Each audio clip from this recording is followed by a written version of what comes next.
Have you ever experienced a boner emergency? Or rather, like a lack of boner emergency? Let me know if you can relate to this. Let's call him Sean. Sean was a coaching client of mine, and he had finally started dating the girl of his dreams. They had gone out a few times and they had not slept together, but at the end of their third date, he had a good feeling that this was about to change. They went back to his place, they started making out super hot and heavy. They were both into it, and this was the moment that he was waiting for. But then, his worst nightmare. No matter how hot and how heavy things got, he remained soft. Before they said goodbye, she whispered that she couldn't wait to pick up where they left off, and that drove him even more crazy. He had an erection that night, thinking about the date. He'd woke up uncomfortably hard the following morning, just fantasizing about the date they'd had the night before. On that date, he'd even gotten a half chub watching her bowling. I mean, every time she swung the ball, he would practically lose it. But then there they were, the moment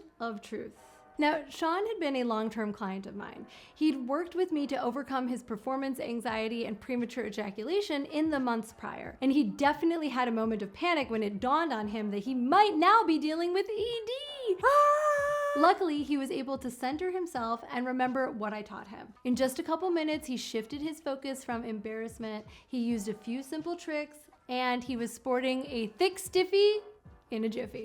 I had to. The truth is, this happens to the best of them. Healthy guys, young guys, guys that are new in relationships, guys that have been married for 20 years. It is a super common experience to occasionally have issues getting or keeping it up. And I've shared lots of long-term solutions to getting and maintaining erections, but in this video, I'm going to share my SOS emergency guide to getting a rock hard dick in the moment fast. If you're familiar with my Hard As You Want methodology and course, then you already know that erections are the result of a number of systems working together in a sort of concert. You can think about it like an orchestra. All it takes is for one instrument to be off and the whole thing can fall apart. It's all about identifying what's off so that you can get your flat note back up in tune. So without further ado, here's how to check the violins, the microphones, the conductor, even the damn timpani, so that you'll be hitting her with that sweet crescendo in no time. The first thing to check is your mindset. Once you feel that initial panic or feeling of insecurity, you're at a fork in the road. Most men lean into the panic and it ends up worsening the situation. When you panic, you release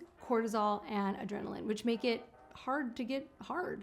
The first thing you have to do is remind yourself that you are actually more than your erection and there is nothing to panic about. I mean, at the end of the day, whether you get hard in a single situation is not life or death. Remember, that's what cortisol and adrenaline were designed to do in our bodies, like let us know that something is life or death. Your ancestors didn't panic over their insecurities. They panicked over getting eaten by saber-toothed tigers. And I'd be willing to bet that none of them had boners while running away from those predators. I mean, none that survived anyways. Sexual arousal relies on you being in the present moment. So try to focus on the person in front of you, how wonderful it is to be intimate with them, boner or not. Breathing techniques are a fast and reliable way to get out of your head and into your body, thus turning away from the panic.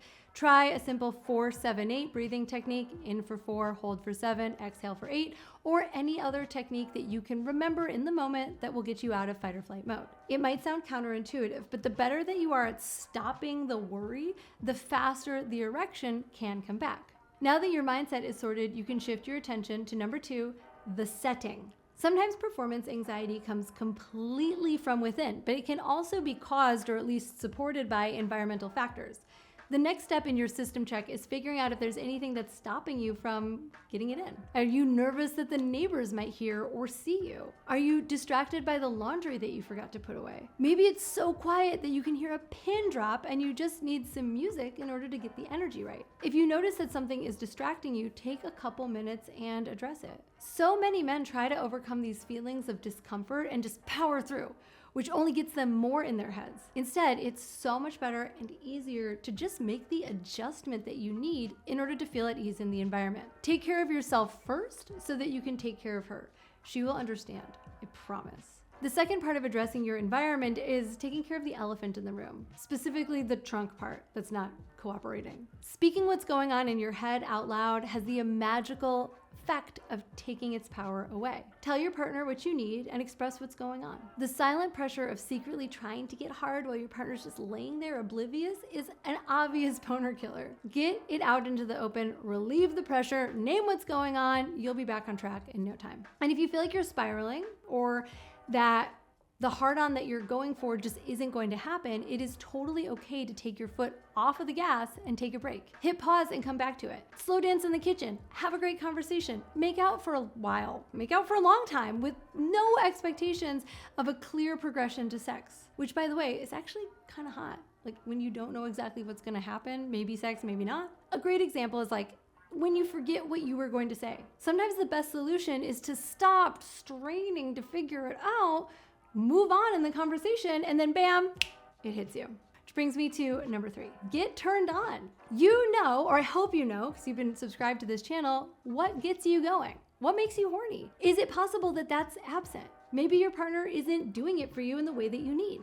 If you're struggling to get hard, the fastest way to get there is often just to ask specifically for what you need. For example, are you like an ass guy and you really get off on butts? Maybe you need to bury your face in hers in order to get you there. Maybe you like a dry hand job instead of a wet and sloppy BJ.